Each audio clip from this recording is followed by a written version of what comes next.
एक बार देवर्षि नारद अपने पिता ब्रह्मा जी के सामने नारायण नारायण का जप करते हुए उपस्थित हुए और पूज्य पिताजी को दंडवत प्रणाम किया। नारद जी को सामने देख ब्रह्मा जी ने पूछा, नारद, आज कैसे आना हुआ?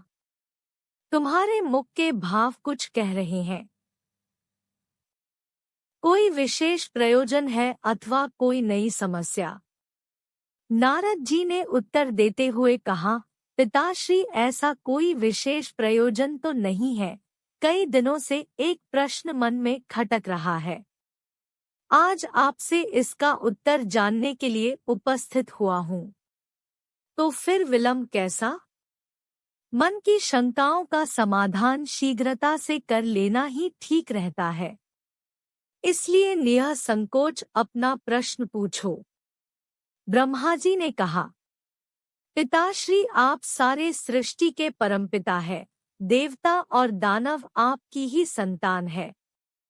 भक्ति और ज्ञान में देवता श्रेष्ठ है, तो शक्ति तथा तपाचरण में दानव श्रेष्ठ है। परंतु मैं इसी प्रश्न में उलझा हुआ हूँ कि इन दोनों में कौन अधिक श्रेष्ठ है। और आपने देवों को स्वर्ग और दानवों को पाताल लोक में जगह दी, ऐसा क्यों? इन्हीं प्रश्नों का उत्तर जानने के लिए मैं आपकी शरण में आया हूँ।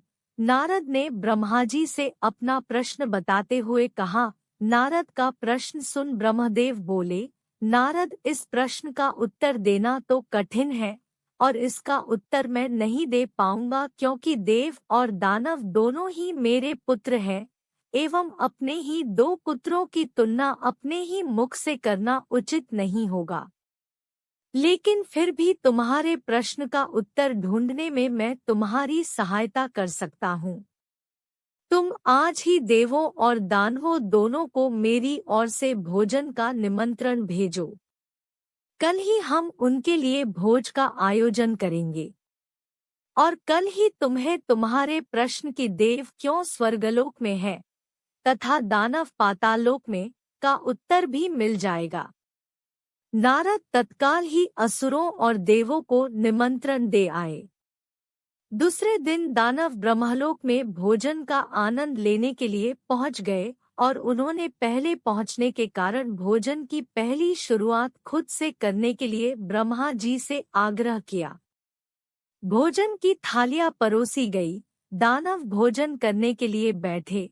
वे भोजन शुरू करने ही वाले थे कि ब्रह्मा जी हाथ में कुछ लकड़ियां लेकर उनके समक्ष उपस्थित हुए और उन्होंने कहा, आज के भोजन की एक छोटी सी शर्त है। मैं यहाँ उपस्थित हर एक अतिथि के दोनों हाथों में इस प्रकार से लकड़ी बांधूंगा कि वो कोहनी से मुड़ नहीं पाए और इसी स्थिति में सभी को भोजन करना होगा। कुछ देर बाद सभी असुरों के हाथों में लकड़ियां बंध चुकी थी।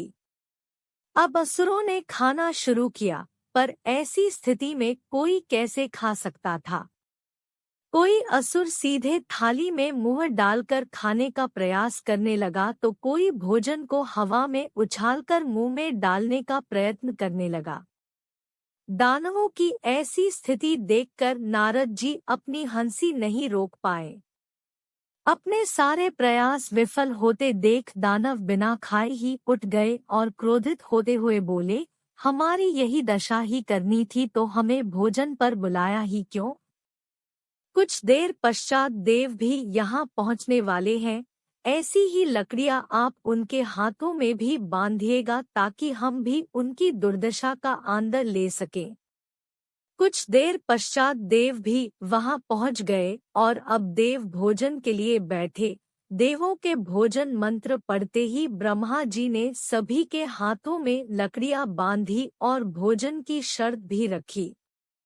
हाथों में लकड़ियां बंधने पर भी देव शांत रहे। वे समझ चुके थे कि खुद अपने हाथ से भोजन करना संभव नहीं है। वे थोड़ा आगे खिसक गए और थाली से अन्न उठा सामने वाले को खिलाकर भोजन आरंभ किया। बड़े ही स्नेह के साथ वे एक दूसरे को खिला रहे थे और भोजन का आनंद ले रहे थे। उन्होंने भोजन का भरपूर स्वाद लिया, साथ ही दूसरों के प्रति अपना स्नेह और सम्मान जाहिर किया। यह कल्पना हमें क्यों नहीं सूझी? इसी विचार के साथ दानव बहुत दुखी होने लगे।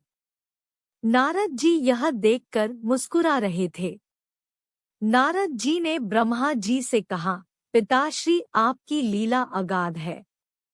युक्ति, शक्ति और सामर्थ्य का उपयोग स्वार्थ हेतु करने की अपेक्षा परमार्थ के लिए करने वाले का जीवन ही श्रेष्ठ होता है। दूसरों की भलाई में ही अपनी भलाई है, यह आपने सप्रमाण दिखा दिया और मुझे अपने प्रश्नों का उत्तर मिल गया है। ब्रह्मा जी को सबने प्रणाम किया और वहां से विदा ली। मित्रों, हमें यह जीवन सिर्फ अपने ही स्वार्थ के लिए नहीं मिला है। यदि हम इसका उपयोग परोपकार के कार्यों के लिए करते हैं, तो निश्चित रूप से हमें इसी जीवन में स्वर्ग की प्राप्ति होगी। यदि हम दूसरों को प्यार और स्नेह देंगे तो बदले में हमें भी वही मिलेगा। यदि हम अपने सामर्थ्य के अनुसार हमारे समाज के लिए एक छोटा सा योगदान भी दे सके तो यह अपने आप में एक बहुत बड़ी उपलब्धि के बराबर है।